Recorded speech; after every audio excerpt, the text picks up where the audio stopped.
This is Stand Proud by Jin Hashimoto. Here we go. There it is.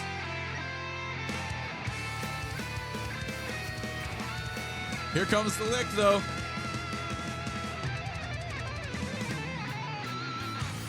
That's iconic guitar playing.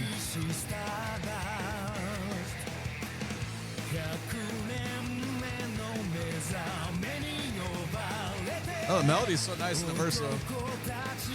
Outstanding rhythm guitar. We'll talk about more later on.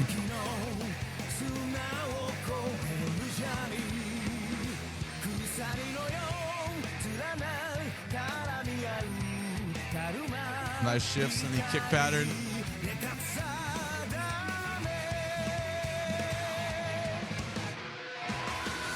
Okay, hold on.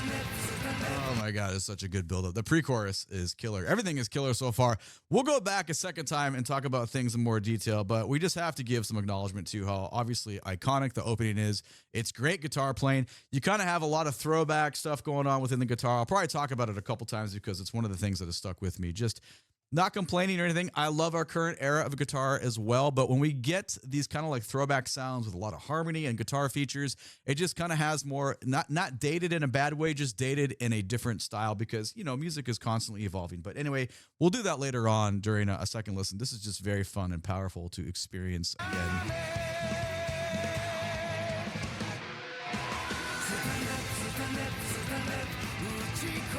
The double kick underneath, though, hits really well.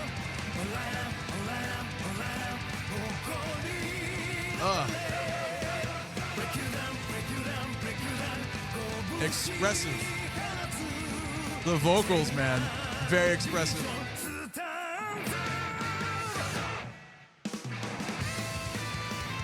See what I'm talking about? Guitar features with throwback harmonies. It flows so well.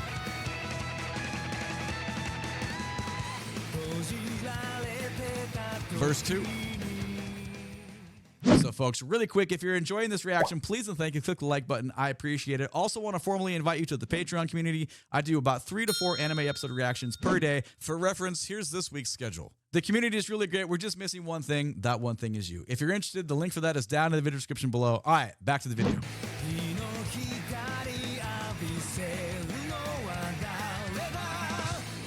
The little fills. Man, it's so nice.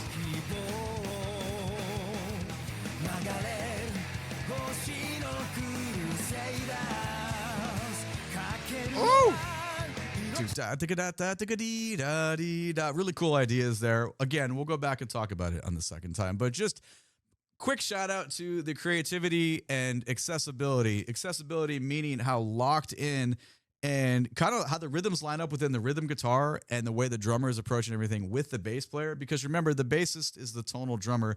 They're so locked in, but that rhythm guitar line is really there. And when I'm saying accessible, I mean how locked in, kind of like easier rhythms, but not easy in a negative way, just easy that you can pick it out immediately. Because, you know, sometimes we listen to somebody's, you know, sometimes guitar players throw so much stank in there. It's like, what's going on? There's so much happening. But right, this is in your face. This is like quintessential rock. Anyway, back a couple seconds. Let's keep going.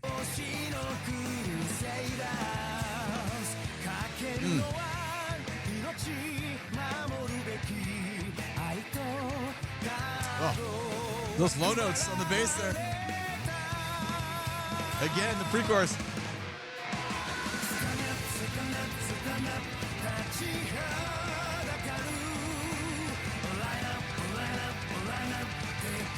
Man.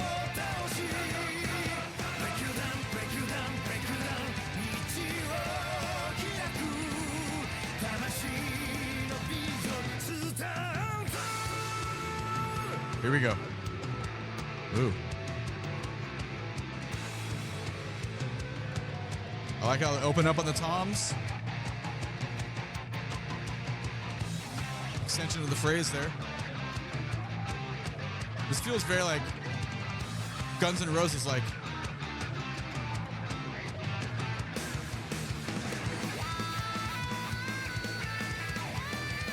Oof. Oh! That's what I'm talking about.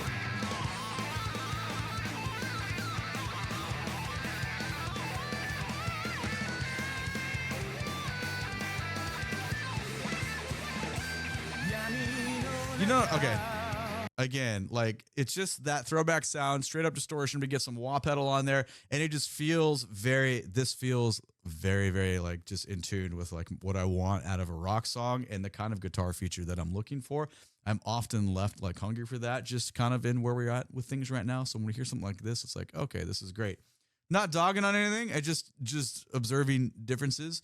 And, you know, you go to live shows, there's still a lot of people that play this way. It's just kind of what's being marketed towards us right now in the guitar world is not this. So that's the only reason that I bring it up. But that was fun to hear because that's new stuff for me. Okay, back about 6-7 seconds here. Let's keep going.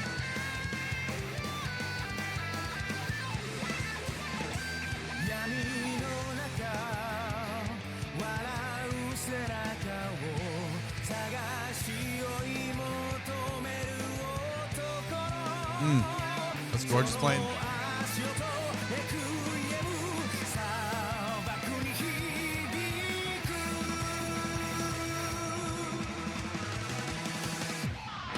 Wow. The bridge related material is really nice.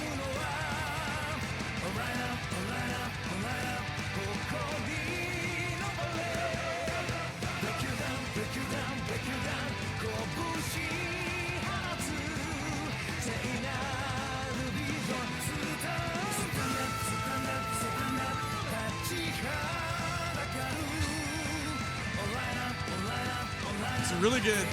It's good use of thematic material and rhythms coming back with how the melody flows.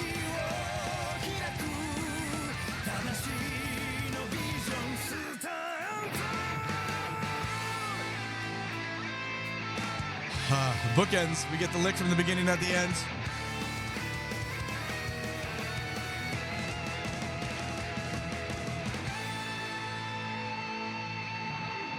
Okay, so what's the initial reaction? Well, I can tell you this. I can't say enough positive things about this because, I mean, I'm biased. I already said it before, but this is a quintessential rock experience from the rhythm section to the great bass playing, amazing vocals on top, but it's the guitar work. It is the design of the guitar work. It is so good. It gives you that throwback feel that I'm not shitting on what's going on right now, but this just feels different to me. But again, I'm acknowledging the bias there. Anyway, let's go back a second time. Hopefully you stick around. We can do a much more like deeper listen, more of an analysis approach just to appreciate what's going on for the musicians. So anyway, I'm excited to do that. Let's go back.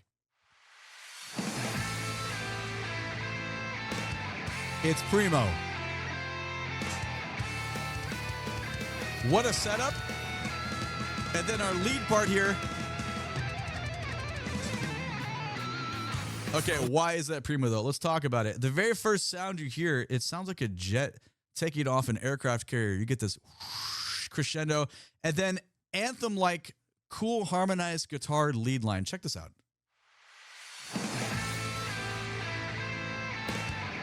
You know it's going to kick ass right there. That's all you needed. But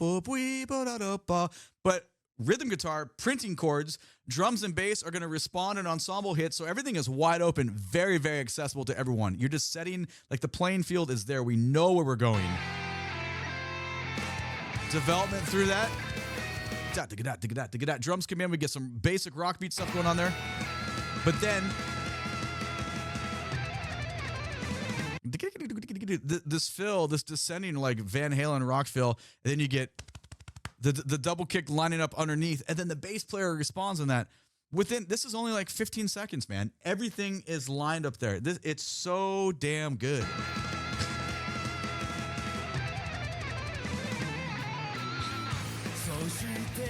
Vocals come in.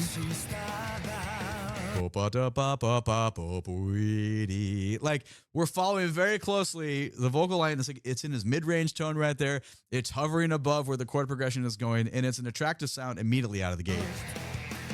But listen to the guitar work underneath.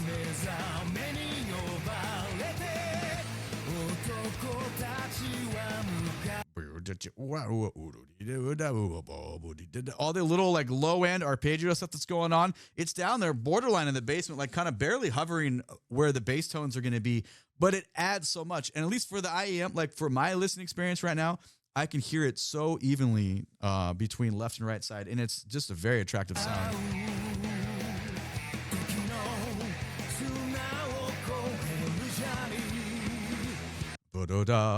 Listen to the ascending lick here. The contour where the vocal line is going. We get little taste of harmony there, but it's still, we're not, we've not peaked yet. We've not arrived, but yet it's so still tasty with the melody.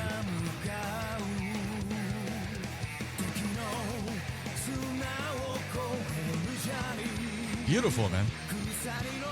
But listen to Buddha, a little blues lick kind of in the bass line there, and then we get this kind of ensemble hit, how the rhythm section comes out of that. So we're kind of like resetting how we experience through that first chunk of the melody. It's very, very intentional writing and very cool writing.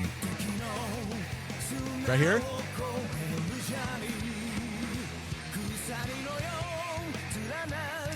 Which brings us out of that lick into kick drum pattern on the drummer. Completely changes the feel right here.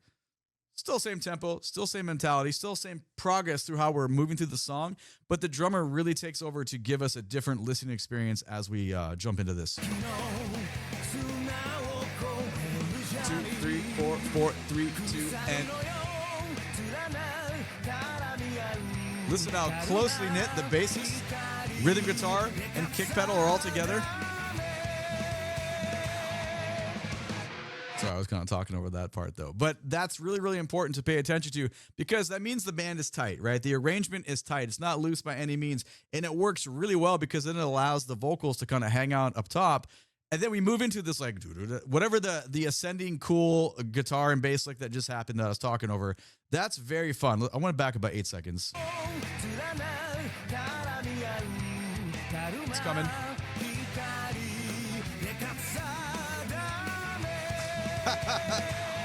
And then which is interesting, right? Because everything's been moving right here. So you get this kind of like triplet feel with some diddled notes on there, some drags in there. That's really cool. It's totally simple, but how effective is that to just be that little bit of variety that we get to push us into the next spot? So again, I'm just, obviously kissing a lot of ass here. Just, I like it so much though.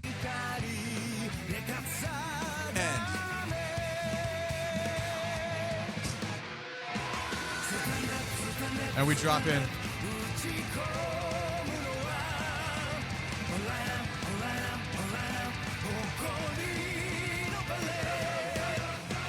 So why is that so effective? Well, it's got to be the hook, right? It's the spot you got to be able to sing back. You can jump onto ba da da da da da da da ba da ba ba ba ba da da. It repeats and da da da da da da da da. That little ostinato, that little repeated rhythm. That's super smart to make your chorus hit like that because everyone's going to sing their face off when they get to that spot. It's very cool. And then it doesn't hurt that underneath double kick is going, guitar, like volume wise, it is maxed here, but damn, it sounds good, doesn't it? That's 104. Let's go back to 54 and just check it out again. Hell yeah.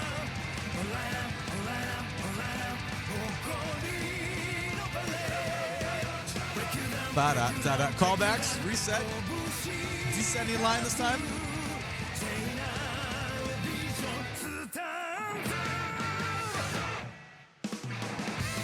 Yeah, it's quite good for all the reasons that we know. It's just outstanding, man. I love the fact that we get kind of that sound in the voice at the end where it's just kind of hanging out. Obviously not what I did, but what he did because he's actually a vocalist.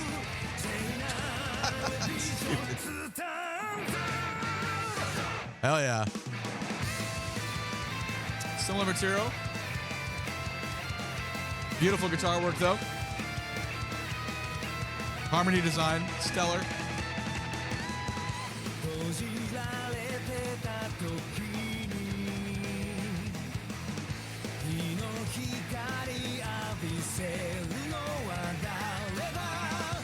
Little guitar fills.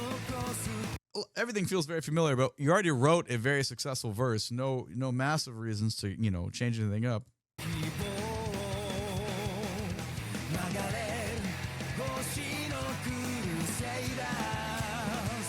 Oh, that was interesting on the we get some splash cymbal stuff on the right side. I don't think it was there the first time. Maybe it was, but it feels very new right here.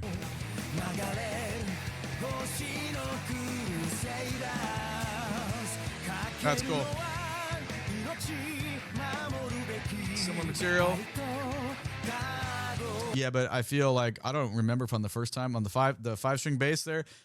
They're jumping down to that low end note, and it just makes that contour where we're going just that much more rich with low end. Here it comes. Right there. Hell yeah. Similar lick there.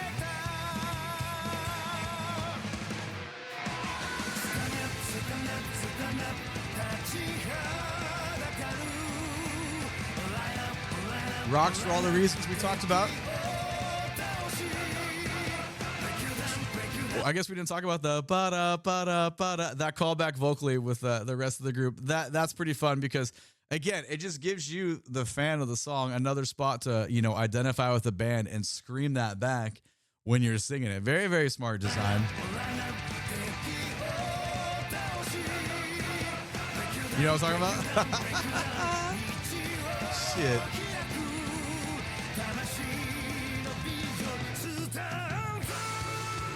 Ooh. Now, this is the Guns N' Roses part. Immediately, what's different? Obviously, you can hear it. We get 4 on the floor in the kick drum. Very, very different. Instead of we depart completely from the previous groove. Guitar chords are just kind of being printed and letting ring there, and the bass player is kind of just outlined a little bit. Very smooth, very legato, water over rocks between these chord tones here, and it gives us a much, much different listening experience what we just came out of.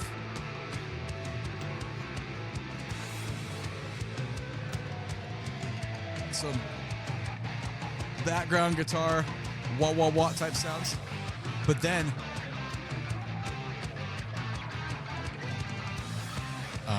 wow, wow, wow. Quintessential.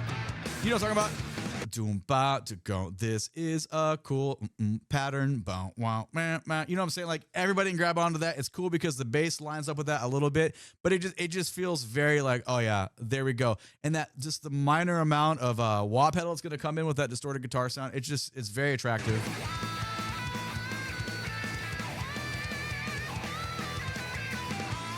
Come on, man.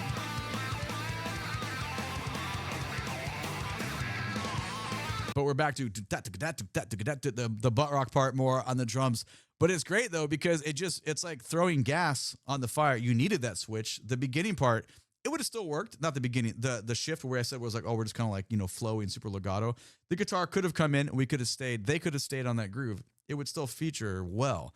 However, it's that adrenaline kick into the next gear. Gas goes on the fire, and it's going to push that guitar solo even more. It also helps that the guitarist is immensely good, and this is a ripping solo. Like, that kind of stuff is required too. You gotta be able to play. You need the skill set to play it, obviously. Yeah, man.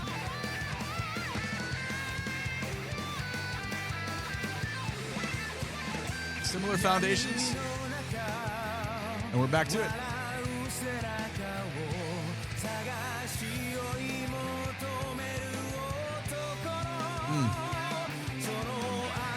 Beautiful bass playing right there.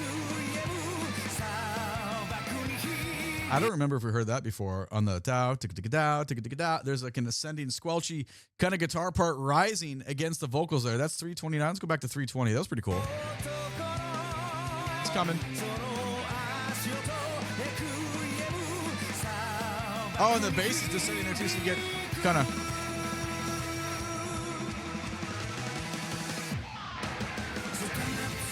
So the reason that's cool is because you have that guitar motion kind of going up, and the bass and rhythm stuff is going down. So it's just, you know, it's like a contour that's expanding from each other, expanding out. So that's pretty normal in like music design. I like the lick at the end here though, between drummer and bassist. Hold on, that's 336. I'm back 329.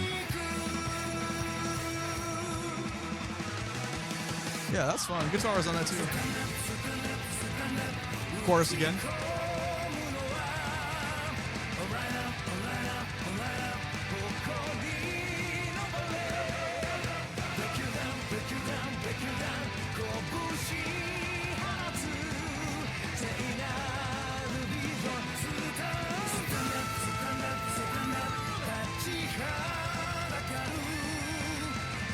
Guitar underneath on the second time to this chorus here.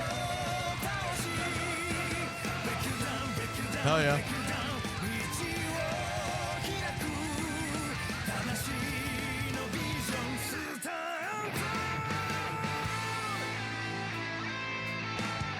But we're going to get a little bit.